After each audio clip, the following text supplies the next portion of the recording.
there? Jesus. He was a fisherman of men, the Lamb of God that takes away the sin of the world. The rock, the twin, the beetle, because there's also a beetle here, the scarab. The scarab climbs up, he puts his egg in a ball of dung, and he rolls it up the mountain, and then it rolls back down, and he rolls it back up. That's why they put the scarab there. Jesus is being called a scarab. You look at all the church fathers, all of them, they called him my dear scarab, Jesus. Why? Well, because it's talking about Jesus up here in its glory, in Cancer. June, those glorious months where the sun's light is so beneficent, and we get those photosynthesis happens, and the plants love it. The plants come up. You see the sunflower facing the east in the dawn, and when it sniffs the dawn, it just goes up and it just blesses itself with the rays of the sun. Animals do it too. Animals at sunset in the jungle, they all go quiet for 5 minutes. They respect the sunset because they know who the sun is. But we humans are the ones who are superior because we've written Gospels based on the sun. Gospels are just showing off our poetry about how much we know about the sun. Because the aristocratic families, the Jewish families and the Hebrews and the learned ones, they would love to write and say, well, look at my poem. Aratus did it with his Phenomena. Marcus Manilius did it. They all did it. Because we are the ones that know most about the sun. And we put it in poems. And we give it to nursery rhymes to our children. Humpty Dumpty sat on the wall. Humpty Dumpty had a great fall. All the king's horses and all the king's men couldn't put Humpty together again. You cannot put that egg together again, man. When it menstruates, it's all over. We have handed them down, not knowing the meaning of them. Here's what some famous people have said about this. Thomas Paine. The Christian religion is a parody on the worship of the sun, in which they put a man whom they called Christ in the place of the sun and pay him the same adoration which was originally paid the sun. That's in The Age of Reason, one of the most published books in history. Leonardo da Vinci. Leonardo da Vinci said this: I could wish that I had such power of language as should avail me to censure those who would extol the worship of men above that of the sun. Those who have wished to worship men have made a very grave error. It's talking about Christians, because they worship a man, a Judean, a Galilean, a Nazarite. What is he? Well, he's a Galilean up there because Galileans are Gauls. Gauls are Celts. Celts are white-skinned people. Jews, originally black. So he's a Jew, he's a Galilean, he's a Nazarite, and he goes through the circuit of Galilee. Check out what it means. Go to your Strong's Concordance and see what it means when Jesus goes off into the circuit of Galilee. Galilee means the circle of the zodiac. St. Patrick. We all know of St. Patrick. You know, we get St. Patrick's Day in the year roughly around about 390. The true Christ is the sun. I'll leave it at that. That's what St. Patrick said. Clement of Alexandria, in excerpts in one of his book called Excerpts ex Theodoto, says that Valentinian Gnostic Theodotus, so he's talking about Theodotus, says that the apostles were substituted for the 12 signs of the zodiac. They are all this. And astrology is the mother that sits on top of them all.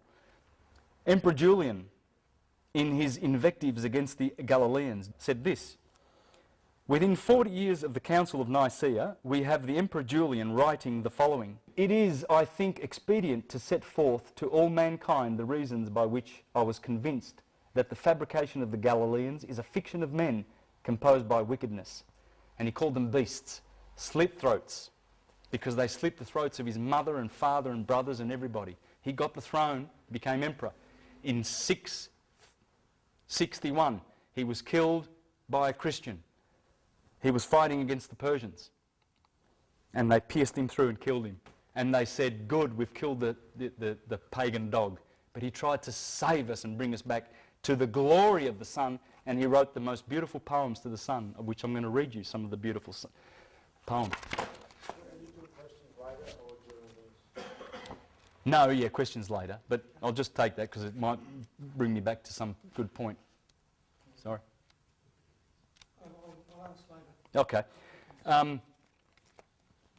He knew that the sun was the centre of the the solar system because he said simply, "For as to the planets, it is manifest that dancing, as it were, around the sun, their motions are measured by a certain symphony of figures with respect to the God." So for those Christians who keep saying, "Oh, we didn't know that the sun was the centre of the solar system until Copernicus," that's a lie because they don't read. They haven't been told to read. They're told not to read because it's from the devil. Any information that the priests have monopolising has got to be from the devil. Pope Leo, remember the one that Raphael painted? It's in the Vatican, the big fat guy, Giovanni de' Medici, became Pope. Big fat slob, had prostitutes everywhere. Martin Luther got wind of it and said it's debauchery. The Vatican is Julian before him and Alexander, those three popes, they were all Borgia, Spanish, right? They all got the papacy with their viciousness and bloodshedding. Anyway, Pope Leo X. It is well known how profitable this fable of Christ has been to us. Now, I'll get off that because I want to show you something really interesting. In the Gospel of John, in the last chapter of the Gospel of John, do you remember Jesus was on the beach? He'd already died and he's resurrected and the apostles are out in the boat fishing and they didn't catch anything. Do you remember that? No, I'm glad that I was a good little Bible student. I'm so glad because now I've got all the verses and all the stories in my head, as they should be. We're supposed to teach people that Santa Claus comes here, red Santa Claus, on the 25th of December and gives us presents. The present is the sun coming back. That's what the present is. And the Christmas tree is the consciousness. This is the Christmas tree that we put up because the little sprig, the little twig is... Even though Saturn brings the sun down to die on St. Thomas's Day, the sun will always return because the sun sheds its life for us. Anyway, Jesus says, "Oh, how are you? Good, we haven't caught anything. Put your net on the other side of the boat and you'll catch something." So he waits around. "Did you catch anything?" "Yes, bring it in." So they brought it out. I mean, I'm just paraphrasing here, but you'll read it, the last chapter of the Gospel of John. They counted the fish. Why would a gospel have this fact, this information? Simon Peter, therefore, went on board, and this is John 21:11. Simon Peter, therefore, went on board and drew the net to land full of big fishes, 153 of them.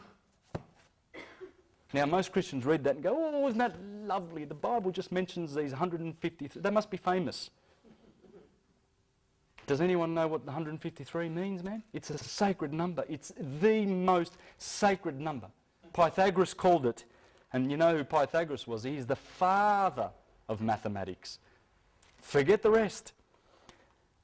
Pythagoras' disciple Empedocles, he would have been taught by Pythagoras anyway, so was another wonder worker. Where is it? So the formula, okay. Archimedes, another great mathematician who lived in Sicily, called it the measure of the fish. Let me explain what it is. Well, there's a picture of it. Two circles share the same common radius. So you get two circles, perfect circles, and you put a dot in the centre, and then you draw another circle next to it. What shape do you get? This measurement here is 153. That is the fish, the Pisces. The sun Jesus has been in through Pisces, getting crucified for the last 2,000 years, because Pisces is in the sign of the cross. So that 153 is the measurement of the fish. The sign of the fish is widely used today as a symbol of Christianity, but originated in pagan sacred geometry. Two circles symbolic of spirit and matter. Spirit and matter are brought together in sacred marriage. When the circumference of one touches the centre of the other, they combine to produce the fish shape known as the Vesica Pisces. Look, I think I've covered a lot of stuff. And I'm just going to wind it up now.